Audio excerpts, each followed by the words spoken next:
गुप्त नवरात्रे होते हैं, थोड़ा ध्यान देंगे। दो गुप्त नवरात्रे होते हैं। एक गुप्त नवरात्रा यही माघ के महीने में आता है। श्रृंगी ऋषि ने इस गुप्त नवरात्रे का बड़ा वर्णन किया।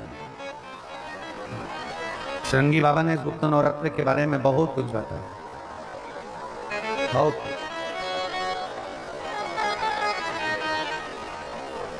श्रृंगी बाबा गुप्त नवरात्रे के लिए कहते हैं कि अगर इस गुप्त नवरात्रे के अंतर्गत 9 लाल फूल,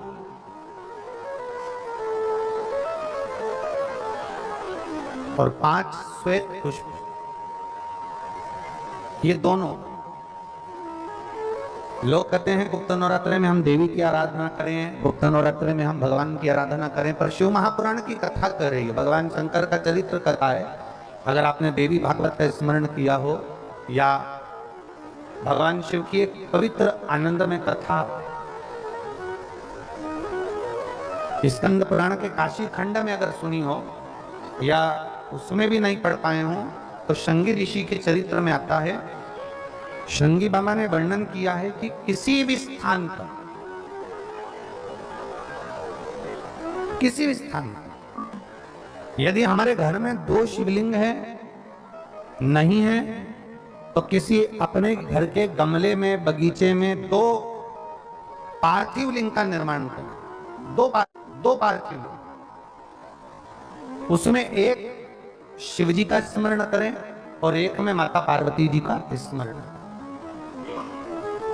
देवादिदेव महादेव के 2 स्वरूप, 2 लिंग प्रकट कर कर, एक पर 9 पुष्प लाल और एक पर श्वेत पुष्प 5 समर्पित करें, बाबा की आराधना करें, घी का दीप लगाएं, पूजन करें, और बाद में उन शिवलिंग को, उन पुष्पों को विसर्जन करें। किसी भी नदी में, तालाब में, बावड़ी में, अगर वहां नहीं विसर्जन कर सकते हैं तो किसी वृक्ष के नीचे उनका विसर्जन कर।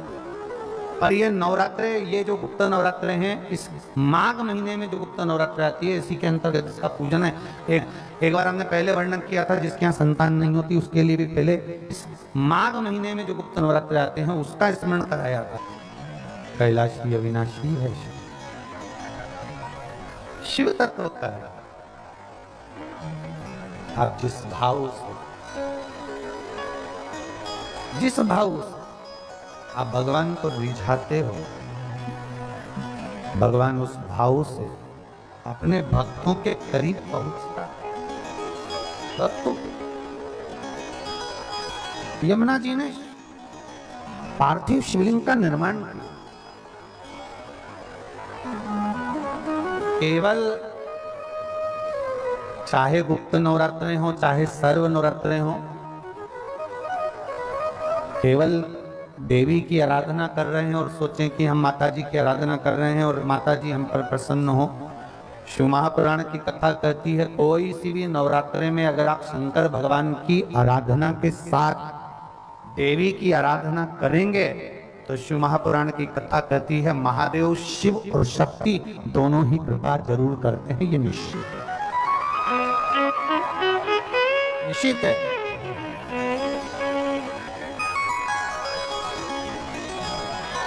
केवल एक शिव की आराधना कर लेना या शक्ति की आराधना कर लेना, हम शिव और शक्ति की दोनों की आराधना एक साथ, हम शिव और शक्ति की दोनों की आराधना,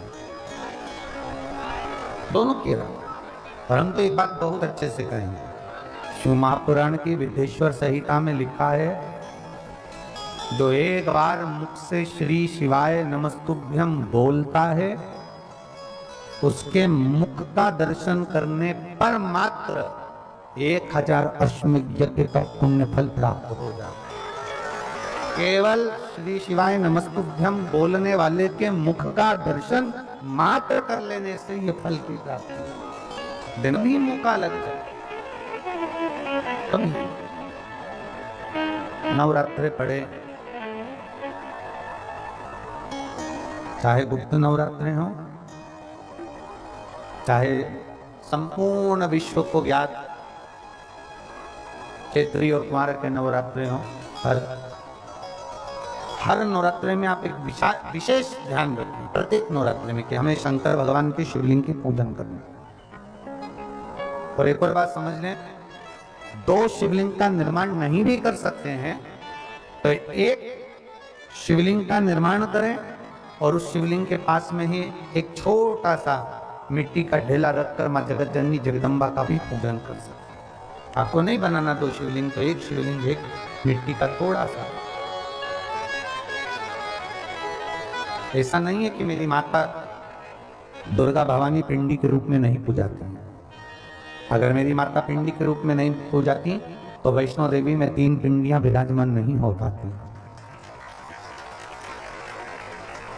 जितने जितने शक्तिपीठ हैं, आप प्रत्येक शक्तिपीठ में दर्शन करने के लिए जाएंगे तो वहां पर भी आपको पिंडी का दर्शन होता ही है, प्रत्येक शक्ति।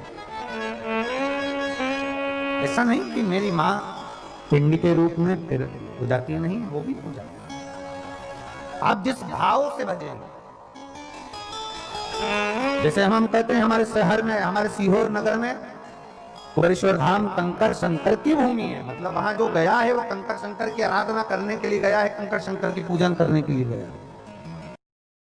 आपके घर में पितृदोष है, आपको ऐसा महसूस होता है, आपको लगता है, तो किसी भी नवरात्रि के पहले जो अमावस्या पड़ती है, गुप्त नवरात्रि, तो अंदाजा लगाइए।